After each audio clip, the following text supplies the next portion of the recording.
தொட்டுலையே அப்படின்னு அதை எடுத்து ஓகே சம்பவம் பண்றவனை பார்த்துருப்ப, அதுல ரெக்கார்டு வைக்கிறவனை கேள்விப்பட்டிருக்கியா? பா அதுதான் ஓகே தொட்டுறாத. பக்கா சார்.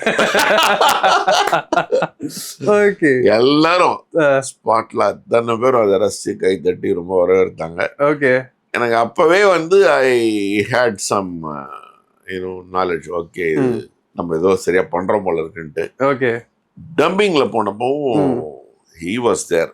எஸ்பெஷலி மற்றவங்களுக்குலாம் வந்தாரான்னு கூட எனக்கு தெரியாது, ஆனா அவன் இருப்பான். Very very sincere fellow. எனக்கு அவன் சொல்றதுனால யாரும் தப்பா நினைச்சிக்காதீங்கப்பா. ஏன்னா வந்து இவங்கெல்லாம் வந்து எனக்கு ரொம்ப ஃப்ரெண்ட்லியான கேரக்டர்ஸ். அவங்க போய் நான் ரொம்ப வாங்க போங்கலாம் சொன்னா நல்லா இருக்காது. ஓகே ஸோ அவர் வந்து கூடவே உட்காந்து அதை மெருகேற்றணும். அது அந்த அந்த இருக்கிற பேஸை அவங்க வந்து அந்த ஸ்டுடியோல வந்து கேட்கும்போது ஓகே வேற லெவல், வேற லெவல். ஆனஸ்ட்லி. ஓகே நீங்க இப்போ தியேட்டர்ல கேட்கும்போது அது இன்னுமே டபுளா இருக்கும். ஆமா. ஓகே